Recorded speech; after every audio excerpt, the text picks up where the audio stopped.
Hi உறவுகளே, இது அந்த ஒயிட் சாஸ் பாஸ்தாவோட லென்த்தி வீடியோ. சரி, அதில் சில பேர்த்துக்கு புரியல போல் இருக்குது அப்படின்ட்டு லென்த்தி வீடியோவும் போட்டுவிட்றலாம் அப்படின்ட்டு முதல்ல ஸ்பைரல் பாஸ்தா எடுத்து இந்த மாதிரி பாயில் பண்ணி வச்சுக்கோங்க.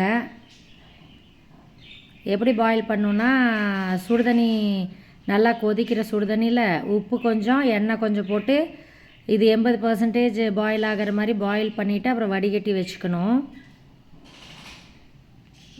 இங்கே பாருங்கள், இந்த பாஸ்தா தான் நான் யூஸ் பண்ணேன்.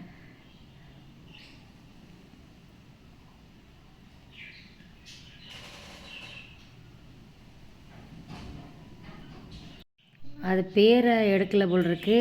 பேம்பி என்னமோ வருமே, பேம்பிலோனாவா என்னமோ வருமே கம்பெனி. அதுக்கப்புறம் 50 கிராம் பட்டரை எடுத்துகிட்டு அதில் மைதா 3 ஸ்பூன் மைதா போட்டு நல்லா சாட்டே பண்ணுங்கள். ப்ரௌன் கலர் வரட்டும், மணல் மாதிரி. அதுக்கப்புறம் 1 லிட்டர் பால் ஊற்றிக்கணும். ஒரு பேக்கெட் பாஸ்தாக்கு 1 லிட்டர் பால் ஒயிட் சாஸ் பண்ணுறதுக்கு சரியாக இருக்கும். இது சாஸ் ரெடி பண்ணிகிட்ருக்கேன். கடைசியாக சாஸ் அந்த பால் கொதித்ததுக்கப்புறம் இதில் 5 கிராம்பு ஒரு சின்ன வெங்காயத்தில் குத்தி அப்படியே போட்டுருங்க. நல்லா வாசனையாக இருக்கும். அதை ஃபில்டர் பண்ணி வச்சுக்கோங்கிறவங்களே. நான் ஃபில்டர் பண்ணல, ஒயிட் சாஸை ஃபில்டர் பண்ணிக்கோங்க. அதில் லம்ப்ஸ் வரும். நான் ஃபில்டர் பண்ணல, பரவாயில்ல, மைதா பட்டரெல்லாம் ஏன் வேஸ்ட் பண்ணுன்ட்டு அப்படியே போட்டு அது நல்லா தான் இருந்துச்சு சாப்பிட்றதுக்கு. அப்புறம் இந்த ஸ்பைசஸ் இதுக்குன்னே வாங்கினேன். ஆரிகானோ, பீஸா சில்லி ஃப்ளேக்ஸு, அப்புறம் பீஸா இது பாஸ்தா சீசனிங்கு, அதெல்லாம் இல்லைனாலும் உப்பும் பெப்பரும் இருந்தாலே போதும். அப்புறமா பெப்பரும் போடுவேன். ஃபஸ்ட்டு காயெல்லாம் ஃப்ரை பண்ணுறதுக்கு பூண்டு சின்ன சின்ன பீஸாக கட் பண்ணி வச்சுருக்க பூண்டை எண்ணெயில் போட்டு, கேரட், பீன்ஸ், கேப்சிகம், உங்கள்கிட்ட கார்ன் இருந்துச்சுன்னா கார்ன் போடுங்க, மஷ்ரூம் இருந்தால் மஷ்ரூம் போடுங்க, எதை வேணாலும் உங்கள் டேஸ்ட்டுக்கு தகுந்த மாதிரி போட்டுட்டு அந்த காய்கறி என்ன போடுறீங்களோ அதுக்கு உப்பு பெப்பர் போட்டுருங்க. அப்புறம் இந்த பாஸ்தா சீசனிங் போட்டேன் 1 டீஸ்பூன்.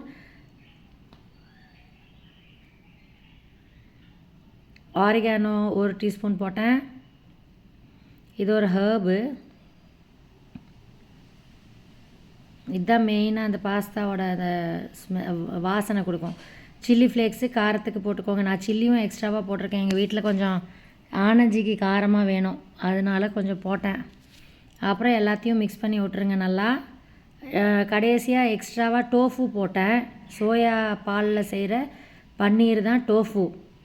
சோயா மாதிரியே தான் இருக்கும், நல்லா ப்ரோட்டீன் கண்டென்ட்டு. இந்த டோஃபு தான் போட்டேன். கொஞ்சமாக இருந்துச்சு, ஒரு 20 கியூப் இருந்திருக்கும். சரி, இதில் போட்டுருவோம் அப்படின்ட்டு போட்டேன்.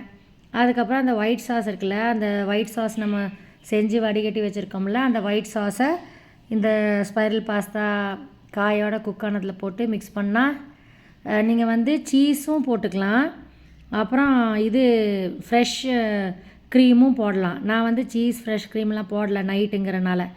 தேங்க்யூ ஃபார் வாட்சிங். யம்மியாக இருந்துச்சு, செஞ்சு பாருங்கள்.